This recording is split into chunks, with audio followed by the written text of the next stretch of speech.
My name is Raisa, and I am an architect by profession. However, on this significant day, I found myself taking on the role of a bride, eagerly making my way down the aisle. I had put my heart and soul into organizing every aspect of our wedding, from the choice of flowers to the playlist that would provide our soundtrack for the evening. I envisioned our special day as if it were lifted from the pages of a romance novel, a testament to the power of love. Standing at the altar was Anthem, my soon-to-be husband who works as an engineer. His approach to life is pragmatic and direct, perfectly balancing my creative instincts. We were always a great match, enhancing each other's strengths. The excitement of beginning a new chapter with him filled me with joy. However, as our gazes met, I couldn't help but notice a distant, burdened look in his eyes. I attributed it to wedding day jitters, but I was surprised to find out I was mistaken. As I walked closer, I overheard Anthem's mother, Licia, whispering to someone next to her.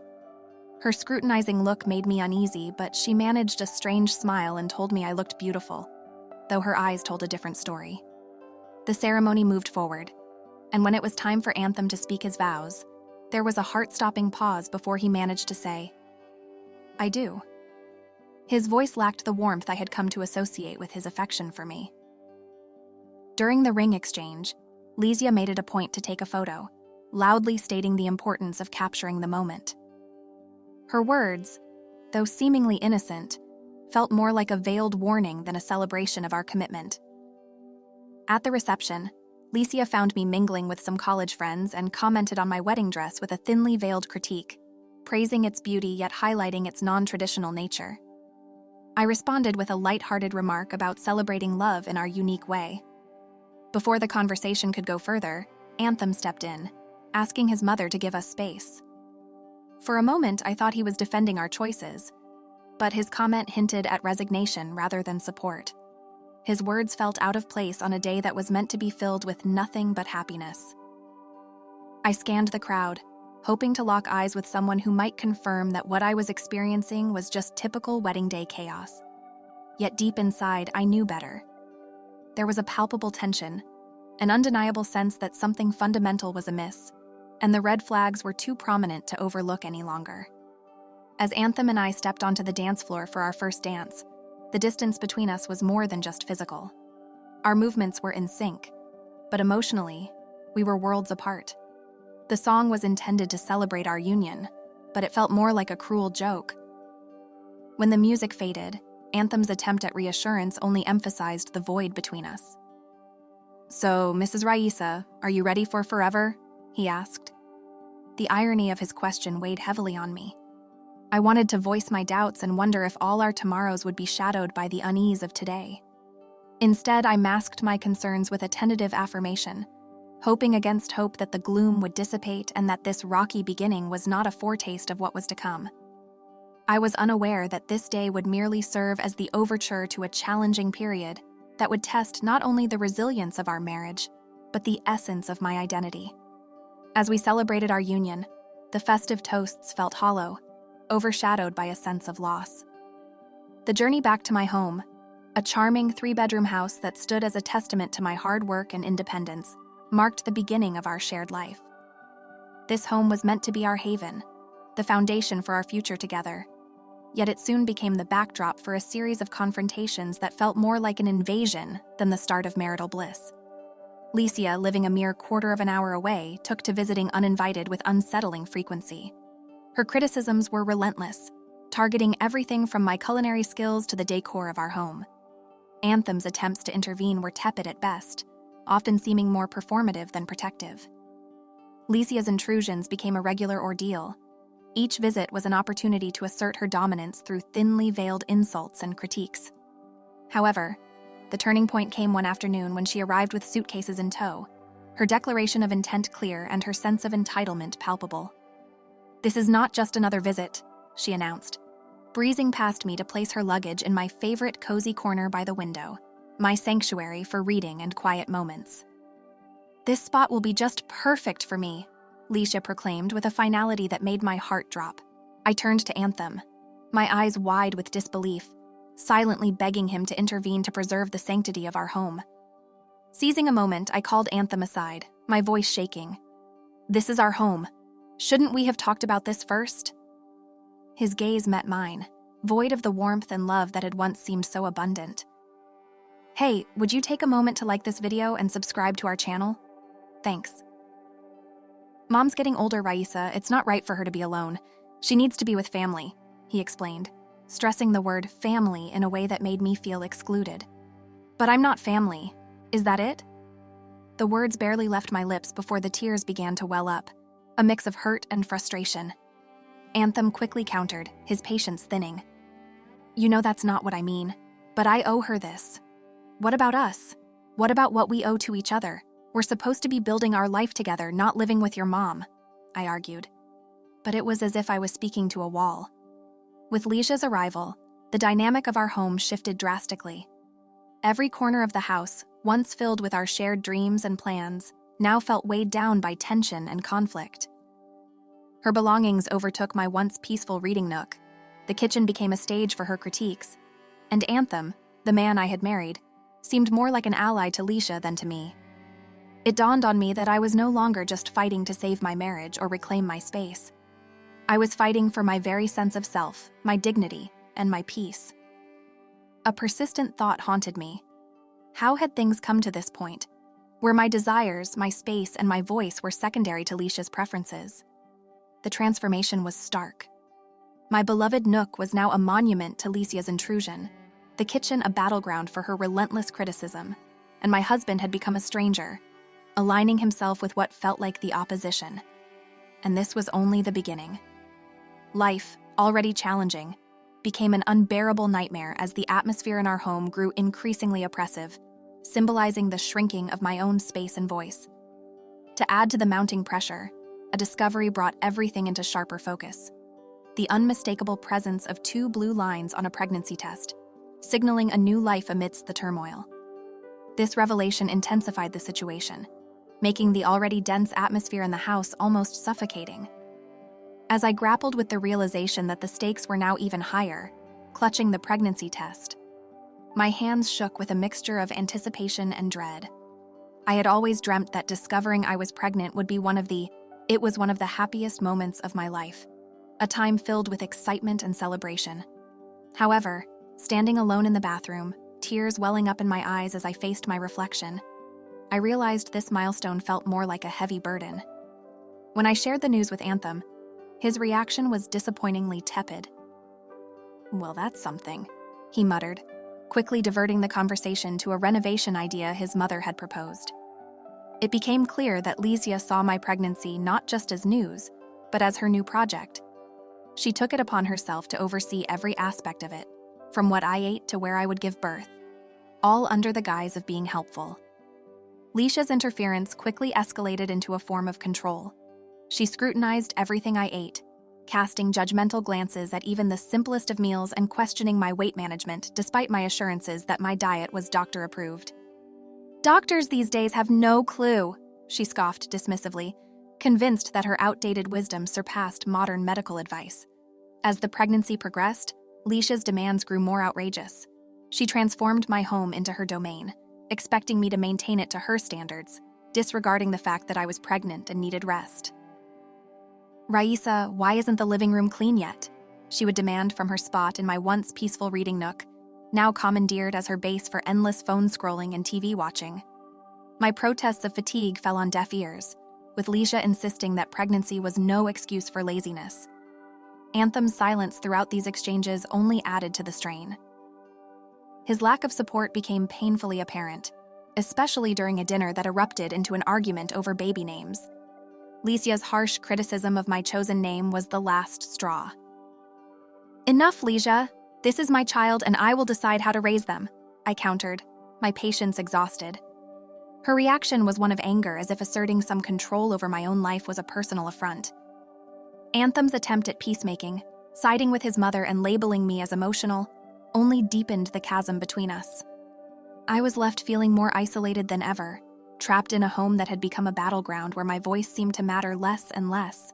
This wasn't just about choosing a baby name anymore. It was about reclaiming my autonomy, my dignity, and the sense of belonging that Leisha's overbearing presence had systematically eroded. Gazing into the reflection of my once shiny wedding ring, I hardly recognized the woman looking back at me.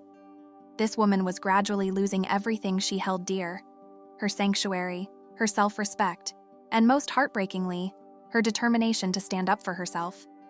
It was during one of our tense confrontations that Leisha, brimming with a vindictive sense of victory, delivered a blow that would alter everything. She coldly suggested that perhaps I didn't belong in their family if I couldn't navigate a simple family disagreement. Anthem's response was probably the most painful part. His silence was louder and more hurtful than any words could ever be, making it painfully clear that my ordeal was not just beginning. It had been my reality for far too long. My days turned into a blur. I moved through a house that no longer felt like mine, clinging to the only beacon of hope I had left, the life growing inside me. Yet even this tiny comfort felt under siege in the toxic environment I found myself in. The breaking point came one frigid evening during yet another excruciating family dinner. Despite my efforts to prepare a flawless meal, Leisha's criticisms were relentless, attacking everything from the food seasoning to its preparation. Her words felt like physical blows, each comment a strike against my already wavering confidence. But it was her next jab that cut the deepest, questioning my capability as a mother based on my supposed inadequacy in managing household chores. Anthem's agreement with her was the final blow, pushing me over the edge.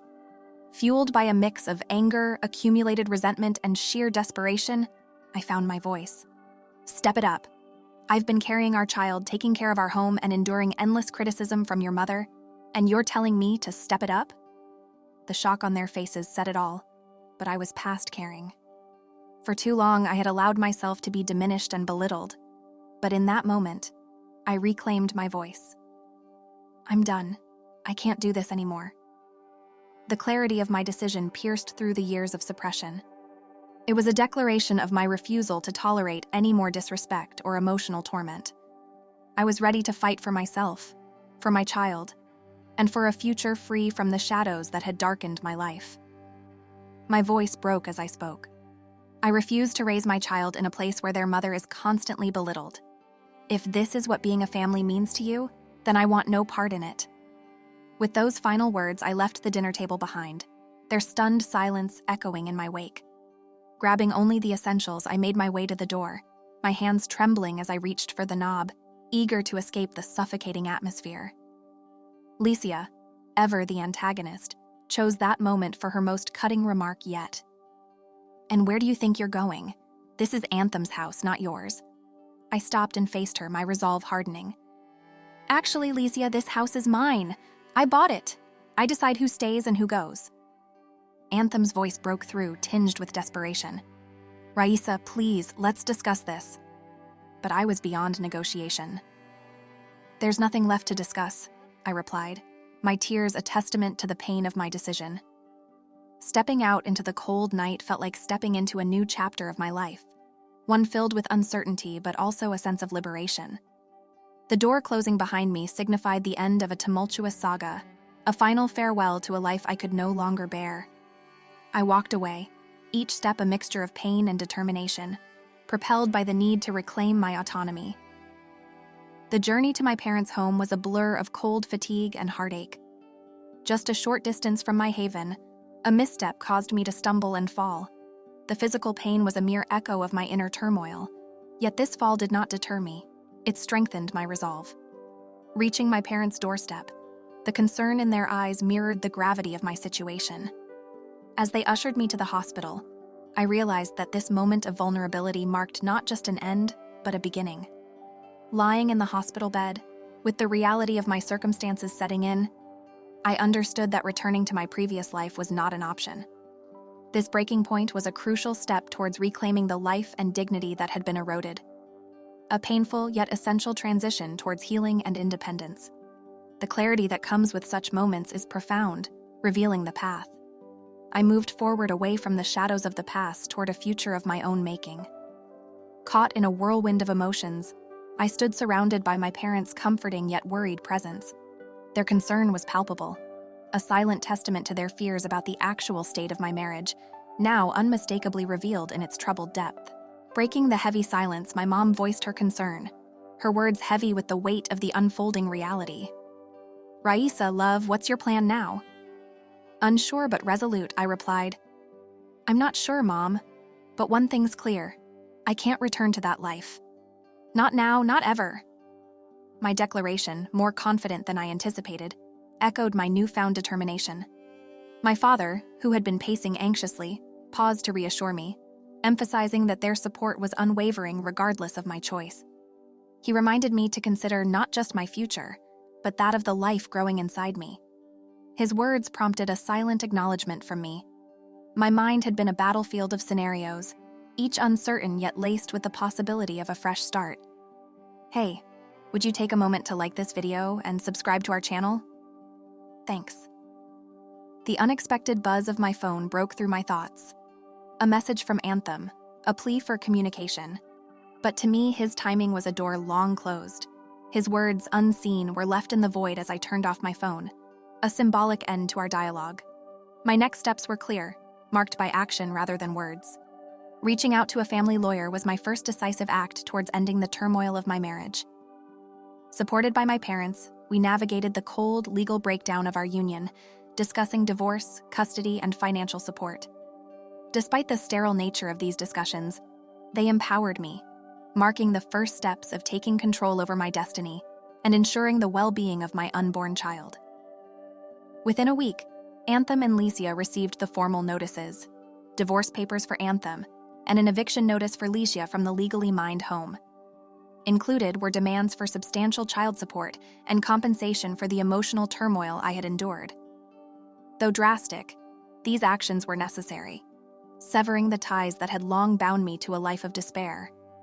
When I finally re-engaged with my phone, it was flooded with Anthem's attempts to reach out. His messages conveyed a mix of regret and a desire for reconciliation. But the scars left by nights of humiliation, years of neglect, and Licia's calculated malice, all silently condoned by Anthem, were too deep. The memory of the pain endured quickly overshadowed the brief temptation to hear him out. This moment wasn't just about ending a chapter, it was about reclaiming my story, one where the shadows of the past no longer dictated the brightness of my future. The sorrow of our failed marriage had overshadowed entirely the love I once felt for him. I took decisive steps to move on, deleting messages, removing his contact information, and blocking him across all social media. To me, Anthem had become just a part of my history, a distressing chapter I was more than ready to conclude. Despite knowing the road ahead would be fraught with its obstacles, divorce is complicated, even more so with a child on the way. I was finally navigating my own life's direction, stepping out from the shadow that had enveloped me towards a future filled with hope. On the day of the court proceedings, the room was filled with that distinct, sterile chill characteristic of spaces where fates are decided. My lawyer sat beside me, her posture exuding assurance, while my parents offered silent, steady support from behind. Across the aisle, Anthem appeared lost, the reality of the situation dawning on him, while Licia's expression was one of shock and defiance. As the session began, the judge walked in, prompting everyone to rise. The process that followed was a flurry of legal jargon, with accusations and evidence laid bare. It was as if Licia and Anthem were seeing their actions for the first time, not just through the legal lens, but as well. When it came to Licia's turn to speak, her usual confidence was absent. She attempted to justify her actions as concern for her son's welfare, but her explanation fell flat, especially under the judge's skeptical gaze. Judge Nina R. Morrison's verdict was clear and firm. I was granted a complete divorce and sole custody of our unborn child.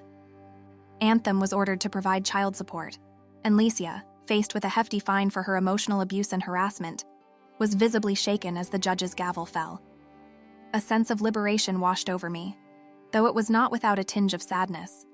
My marriage had concluded not with dramatic confrontations, but through the quiet shuffling of papers and the firm voice of justice.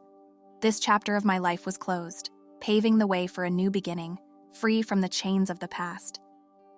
Gaining my freedom came at a price I'd never envisioned on the day I pledged my vows.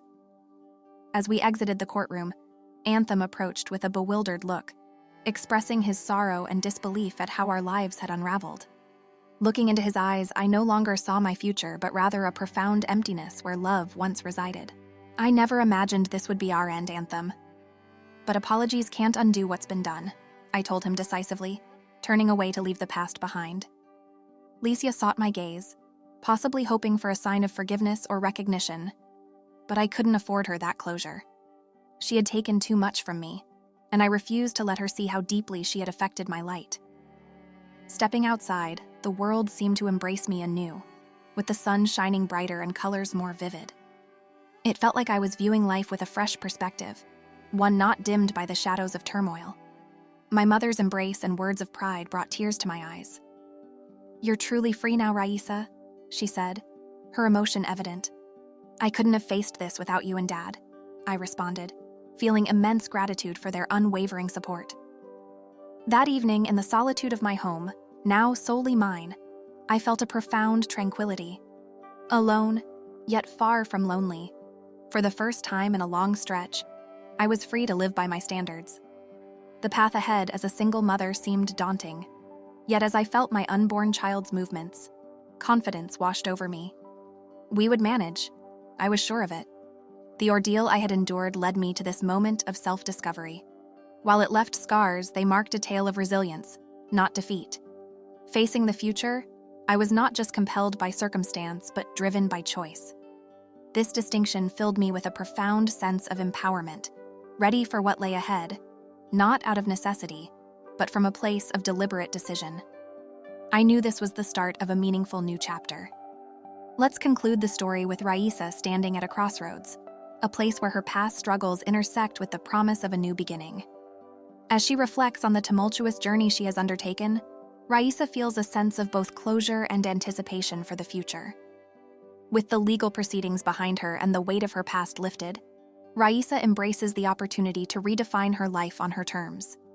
She knows that the road ahead won't be without its challenges, but she is no longer afraid to face them head-on. With her parents' unwavering support and the resilience she has cultivated through adversity, Raisa is ready to embark on the next chapter of her life. As she gazes out at the horizon, Raisa feels a newfound sense of freedom and possibility. The scars of her past remind her of her strength and resilience, fueling her determination to create a better future for herself and her unborn child. With each step she takes, Raisa moves forward with purpose, leaving behind the shadows of her past and embracing the light of a brighter tomorrow. And so, as the sun sets on one chapter of her life, Raisa looks forward to the dawn of a new day.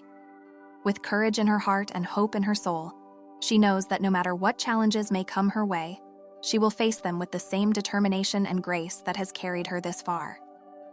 For Raisa, the journey is far from over. It is just beginning. Thanks for watching. How did you find the story? Let me know in the comments below. Remember to like this video and subscribe to our channel for more awesome stories like this.